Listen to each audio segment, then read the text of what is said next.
God is a virus and let me explain how.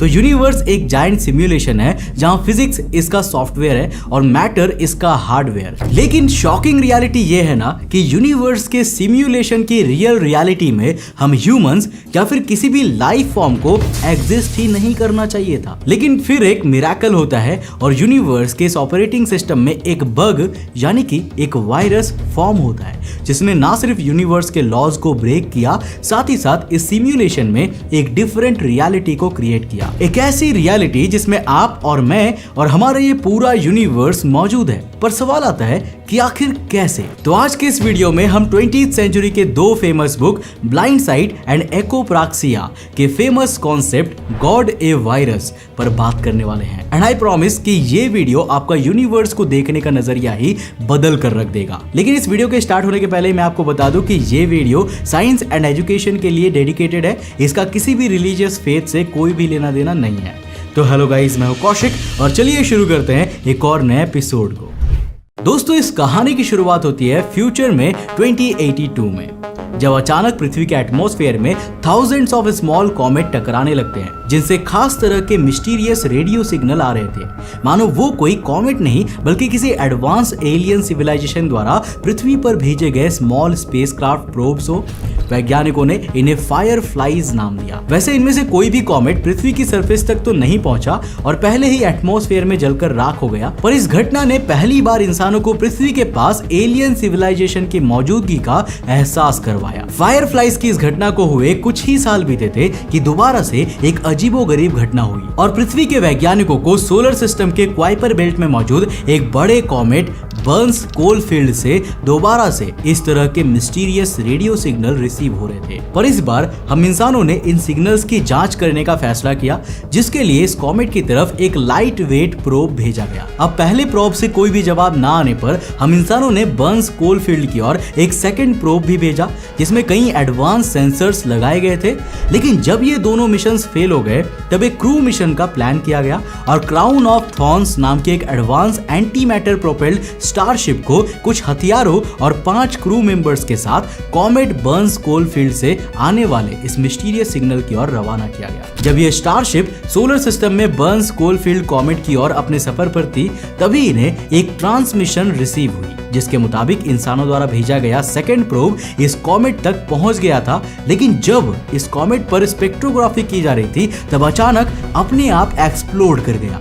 लेकिन अब इसी तरह का मिस्टीरियस सिग्नल हमारे सोलर सिस्टम के अंतिम छोर ऊट क्लाउड में बिग बैन नाम के सब ब्राउन डॉर्फ प्लैनेट के पास से भी आ रहा था। और इस बार फाइनली इंसानों द्वारा भेजी गई स्टारशिप क्राउन ऑफ थॉर्न्स अपनी डेस्टिनेशन पर पहुंचने में कामयाब रही, जहां पर इन्हें एक जायंट एलियन शिप दिखाई दिया और यही वो चीज था जिससे पृथ्वी को मिस्टीरियस रेडियो सिग्नल रिसीव हो रहा था। इंसानों की स्टारशिप जब इस एलियन शिप के करीब पहुंची तो वहां से स्टारशिप के क्रू मेंबर्स को भी इंग्लिश एंड चाइनीज लैंग्वेज में भेजे गए कुछ रेडियो ट्रांसमिशंस रिसीव हुए, जिन लैंग्वेज के बारे में शायद एलियंस ने अर्थ पर पॉडकास्ट होने वाले रेडियो चैनल्स के जरिए सीखा था। इन भेजे गए सिग्नल्स में एलियंस ने अपने आप को रॉरशैक कहा। इंसान और एलियंस दोनों इस कॉन्टैक्ट से काफी क्यूरियस थे, खास करके एक दूसरे के बारे में जानने के लिए। दोनों को इस समय एक दूसरे से कोई भी खतरा महसूस नहीं हो रहा था, इसलिए एलियंस और इंसान दोनों ने आपस में मिलकर इन रेडियो सिग्नल्स के जरिए आपस में बात करना शुरू किया और एक दूसरे से उनकी टेक्नोलॉजी एंड बिलीफ के बारे में कई क्वेश्चंस पूछे और उनके आंसर्स भी दिए। अब इन्हीं क्वेश्चन एंड आंसर के कन्वर्सेशन को लीड कर रहे थे स्टारशिप के डैनियल ब्रुक्स, जिन्होंने एलियन से universal laws, reality of nature and existence of God जैसे कई सवाल पूछे। अब इन एडवांस एलियन से बात करते हुए उन्हें यूनिवर्स की एक शॉकिंग रियलिटी का रियलाइजेशन हुआ कि भगवान कोई एंटिटी या फिर क्रिएचर नहीं है, बल्कि यूनिवर्स के सिमुलेशन प्रोग्राम में डेवलप हुई एक गड़बड़ी, एक वायरस है। तो यहाँ पर स्टारशिप के क्रू मेंबर्स ने एलियंस के साथ हुई इस कन्वर्सेशन से रियलाइज किया कि यूनिवर्स एक जायंट कंप्यूटर है जिसका फिजिक्स सॉफ्टवेयर है और मैटर हार्डवेयर है। इसमें इलेक्ट्रॉन की हर मूवमेंट इस सुपर कंप्यूटर में होने वाली एक कैलकुलेशन और नंबर्स केवल रियलिटी को डिस्क्राइब एंड मेजर ही नहीं करते, बल्कि नंबर्स ही इस जॉइंट यूनिवर्सल कंप्यूटर की रियलिटी है। साथ ही साथ इन्हें यहाँ ये भी जानने को मिला कि यूनिवर्स में होने वाला हर इवेंट एक प्रोग्राम प्रोग्राम का हिस्सा है और जिसे हम अपने और इस यूनिवर्स की आज की रियलिटी का क्रिएटर मानते हैं, यानी कि गॉड वो कोई चीज, एंटिटी या कोई केमिकल रिएक्शन नहीं है, बल्कि एक प्रोसेस है। इस यूनिवर्सल कंप्यूटेशन में होने वाला एक ऐसा प्रोसेस है जो फिजिक्स के अनब्रेकेबल लॉज को ब्रेक करता है एंड यूनिवर्स में ऐसे मिरेकल्स को जन्म देता है जो एक्चुअल में यूनिवर्स के फिजिक्स एंड मैथमेटिकल लॉज के बिल्कुल अगेंस्ट है। जैसे जी लिमिट से नीचे स्टार्स का फॉर्म होना, यूनिवर्स के अलग अलग हिस्सों में फिजिक्स रूल्स का बदल जाना, यूनिवर्स में किसी ऑब्जेक्ट का लाइट स्पीड को ब्रेक करना, ब्लैक होल जैसे ऑब्जेक्ट में फिजिक्स के लॉज को ब्रेक होना, पूरे यूनिवर्स में होने वाला कोई भी ऐसा इवेंट है जिसे हम फिजिक्स के लॉज को ब्रेक किए बिना एक्सप्लेन नहीं कर सकते। अब देखा गया है कि ये केवल हवाई बातें नहीं है, बल्कि वैज्ञानिक यूनिवर्स में ऐसे कई इवेंट ऑब्जर्व करते हैं जिनमें फिजिक्स के लॉज ब्रेक हो रहे हैं।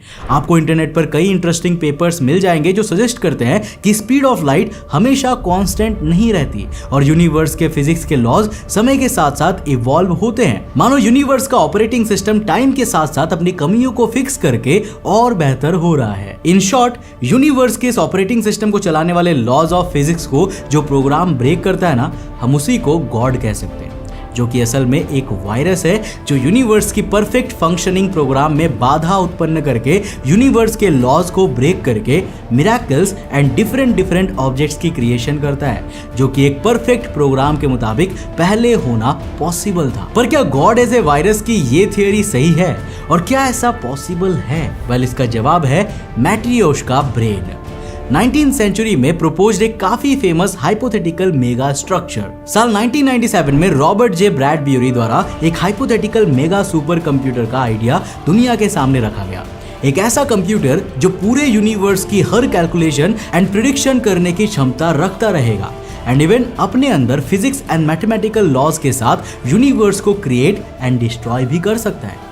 रॉबर्ट जे ब्रैडबरी का मैट्रियोश्का ब्रेन कार्डासेव स्केल के टाइप 2 सिविलाइजेशन द्वारा बनाए गए मेगा स्ट्रक्चर डायसन स्फीयर से इंस्पायर्ड था, जो कि किसी भी स्टार के आसपास बनाया गया एक ऐसा मेगा स्ट्रक्चर होता है जो स्टार से डायरेक्ट एनर्जी लेकर उसे कंप्यूटेशनल कैलकुलेशन के लिए प्रयोग करे। Science fiction novel writer Charles Stross के अकॉर्डिंग मैट्रियोश्का ब्रेन एक ऐसा अल्टीमेट कंप्यूटर होगा जो केवल यूनिवर्स में होने वाले इवेंट्स को प्रिडिक्ट ही नहीं करेगा, बल्कि हमारे यूनिवर्स के स्ट्रक्चर एंड इवेंट फिजिक्स के लॉज को बदलने की भी ताकत रखेगा। और राइटर डैमियन ब्रॉड्रिक ने तो साल 2005 में अपनी बुक में मैट्रियोश्का ब्रेन की पावर को एक्सप्लेन करते हुए बताया था कि इससे हम पूरे अल्टरनेट यूनिवर्स को सिम्युलेट कर सकते हैं, वो भी हमारे यूनिवर्स की हर एक लाइफ फॉर्म, हर एक इंसान, हर एक स्टार, प्लैनेट्स, गैलेक्सीज जैसी सभी छोटी से छोटी और बड़ी से बड़ी डिटेल्स के साथ।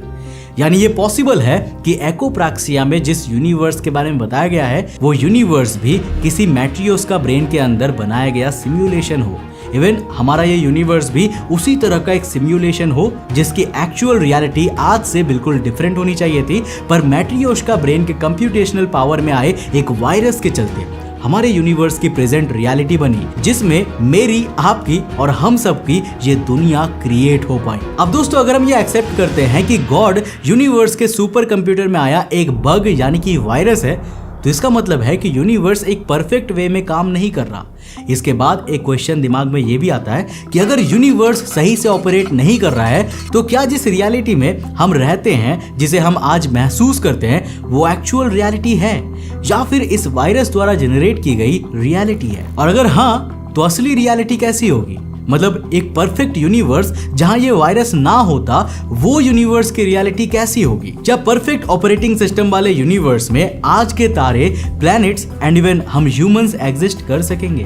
क्या हम इंसानों की जगह उस परफेक्ट यूनिवर्स में होगा, या हम बस इस यूनिवर्स में वायरस ऑपरेटिंग सिस्टम में आई खराबी से उत्पन्न हुए हैं? और अगर हाँ, तो हमारी इस रियलिटी को इस वायरस ने ही बनाया है और एक्चुअल में एक परफेक्ट वर्किंग यूनिवर्स के मॉडल में हमें एग्जिस्ट ही नहीं करना चाहिए था। तो ऐसे में क्या हमें अब इस वायरस की वर्शिप करनी चाहिए या फिर एक समय पर अपनी एडवांसमेंट से यूनिवर्स के इस ऑपरेटिंग सिस्टम को सुधार कर इस वायरस को हटाकर यूनिवर्स की एक्चुअल रियलिटी को देखना चाहिए?